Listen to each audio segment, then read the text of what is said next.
When it comes to Pathfinder 2e, most classes fit into one of two tropes. You've got your marshals and you've got your spellcasters. Some classes do kind of find a weird point in the middle, like the alchemist, and another one of those classes that doesn't really have a set in stone spot on your team is the Druid. Now, at first glance, it's easy to say, oh, the Druid is a full spellcaster. They get full spell slots, they have access to the entire primal spell list, there's nothing holding them back from casting their spells. And while that is true, Druids are not locked into the role of casting spells. So, in this video, I'm going to be giving you 5 tips to show you how to get the most out of your Druid, or maybe even inspire you to build a Druid in a way you had never even considered before. Not all Druids cast spells, and not all YouTube videos have a cat in the background that really wants some attention. Before we get started, I want to give a huge shout out to all the members of the No Net One's Patreon on this list. If you want to support me just like they do and get your name on the list, there's a link in the description where you can support for $1, $5, $10, or $20 a month. They all do the exact same thing, they just support me a little bit more. Boom! Nailed it! Squid, I did it! I did it! I did it! Yay! Yay! Oh my god, you're falling! Okay! Okay! Yeah. This is how I get YouTube views, right? This is how I... You're so sweet! Okay, but I have to make a video. So to get started, I want to go really heavily emphasizing what I just opened the video with. My first tip is that Druids can do anything. You can be a melee tank, you can be a melee damage dealer, you can be a backline artillery damage caster, you can be a buffer, you can be a healer, you can do anything in this system with a Druid, and you don't even necessarily sacrifice that much. Unlike some other classes that can do everything but aren't amazing at it, Druids can do anything. The big difference is that Druids sort of have to commit to something. So unlike some classes, not all Druids can do everything, but if you build them a specific way, your Druid can become anything. The Animal Order Druid has amazing action economy and an extra body on the field to take hits. The Untamed Order has access to tons of shape-shifting and utility forms that they can do either partially or fully shape-shifting. The Storm Druid has incredible burst damage potential. The Leaf Druid has great healing options. The subclass you pick allows you to build a very specific type of Druid, and the best part, which I'll get into in a little bit, is that you're not even necessarily stuck building just one way. With your Druid, don't assume you have to go... Yes? Can I help you? With your Druid, don't assume that you have to just be a spellcaster or just be a shapeshifter. Druids can do so much, and the more you look into each subclass, the feats they can get, and the spells in your spell list that support your chosen subclass, the more you're going to get out of it. So next time you're considering a Druid and thinking, oh, well, I want to play a frontliner, don't write off the Druid, because with the right build, you absolutely can.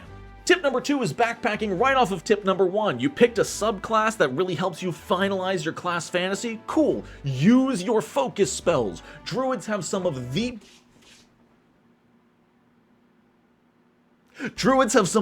best focus spells in the entire system. Tempest Surge is incredibly reliable burst damage. Untamed Form can have 15-foot reach at level 1 with a reach weapon.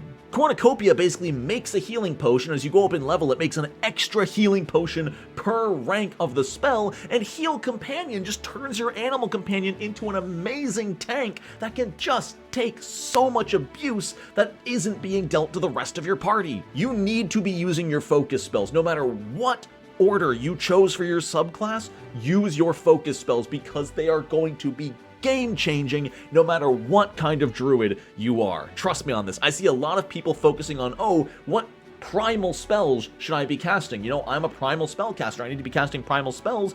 Don't forget about your focus spells. They come back with a 10-minute rest, and they are some of the best in the game.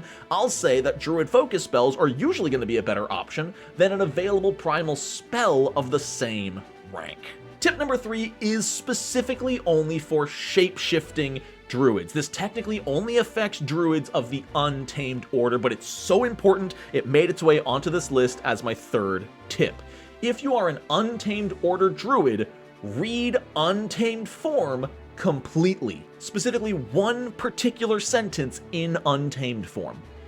If you use your own unarmed attack bonus instead of the form's static bonus, you get an additional +2 status bonus to attack rolls. First off, status bonuses to attack rolls, kinda hard to come by outside of like a Bard's Courageous Anthem or some other specific options. But if you don't have a Bard on your team, this means that if you're, say, level 3 and you just unlocked Animal Form for Untamed Form, you can turn into a wolf and you get a static +9 to attack rolls. Not terrible. Now that's not bad. That's actually right on par with the attack bonus for any other level 3 martial character. But let's say you built your Druid with a +3 strength. Well, that would give you an attack bonus at this level of +8, which means if you use your own instead of the battle form's base attack bonus, you get a +2, giving you a +10 to hit. And keep in mind, the animal form attack bonus doesn't increase with player level, it increases with spell rank,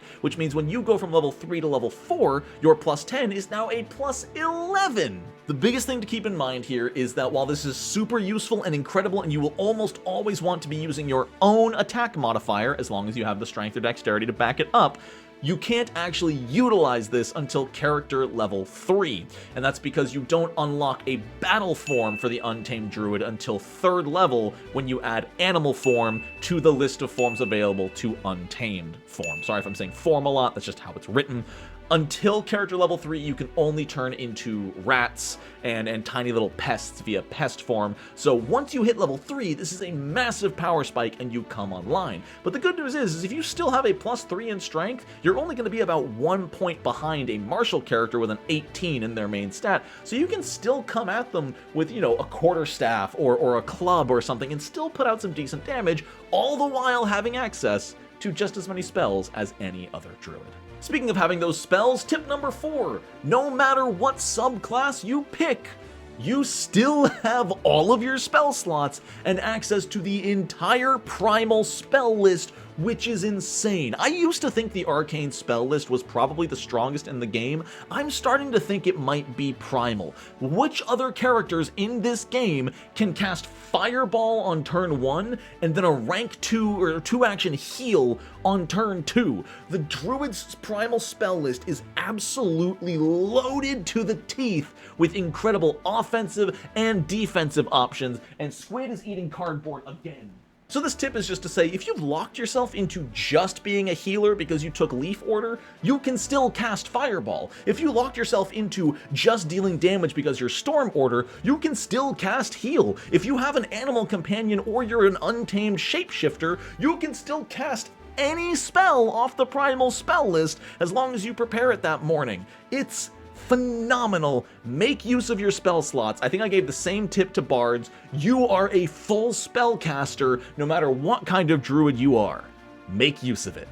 Now, usually I end these videos with like a really big one. Like my 5th tip is usually sort of a bigger deal. It's the big impactful one. But this time, druids, I'm ending you on a nice, simple tip that's more of a reminder, but something that I don't see a lot of druids making use of. You start with shield block. You can wield a shield, you can raise it, you can use a reaction to reduce incoming damage. It's fantastic. The biggest holdup here is to make sure you still have a free hand if you want to cast spells. What this means is that there's really no reason not to use at least a buckler. If you have an extra action, especially if you spent 2 actions casting a spell, you're not in range to make a melee strike, 1 action, raise your shield, you've got +1 to armor class. If someone hits you, you can shield block to reduce the damage you're taking. And if you don't want to hold a melee weapon, let's say you're a Storm Druid and you're just on the back line shooting out electric arcs and in your focus spell Tempest Surge, you don't need a melee weapon. So you can have a steel shield. If you've got the strength for it, have fun. Wear a tower shield druid. That's an actual build you can rock with. That extra armor class, the ability to reduce the incoming damage when you use shield block. It's fantastic. Especially because the only spell list that doesn't have the shield cantrip is primal, so you can't even use a magical shield because you're not arcane, divine, or occult. So I would recommend most druids pick up a buckler if you want to use a weapon, or if you're not using a weapon, pick up a steel shield. It's awesome, and I never see enough druids utilizing shields, even though their class comes with shield block right out the gate. And there you go, 5 tips for Druid. I don't think these ones were quite as niche or hard to figure out. This was a lot more of reminders, because Druids are a very big class. You build pretty simply. You know, are you a shape-shifting Druid? Cool, you shapeshift. Are you an animal companion Druid? Cool, fight with your animal companion. Are you a storm Druid? Cool, throw lightning bolts. It's simple on the surface, but there's a lot to keep in mind, and especially with the existence of the Order Explorer feat, there's no reason to lock yourself into one playstyle. Even without Order Explorer, just to hammer it home, you're a full caster. You've got full spell slots, you've got access to the entirety of the primal spell list. Do not put yourself in a box as a druid, because no matter what subclass you pick, you can do it all. That's all from me. I want to give a huge shout out to all the members of the Donut One's Patreon. Once again, link in the description if you want to get your name on that list. I've been having so much fun pumping out this content. Believe it or not, it is still the same day I recorded the Bard video. We're on video number 5. I'm bulk recording these, and then I'm bulk editing them tomorrow so I can get ahead of schedule, and I've been having... yeah, it's just fun. It's fun. You know why? Because I'm just making the videos, and I'm making the next video before it goes live, and I see comments or anything, and I'm just doing it for fun. It's chaotic, it's ridiculous, I'm not really scripting much, and I'm just enjoying it. So I hope you're enjoying it. I hope you're enjoying the deluge. Deluge? I don't know if that's deluge. That's definition, vocabulary word, deluge of content coming your way from me. Look forward to it, because we are only 5 out of 30 into the month. Take it easy, everybody, and until next time, no nat ones. There's the outro. I knew I did an outro for these videos. Squid, do you want to say bye? Good job saying bye. Come here. Come say bye. Well, bye. Good job. Proud of you.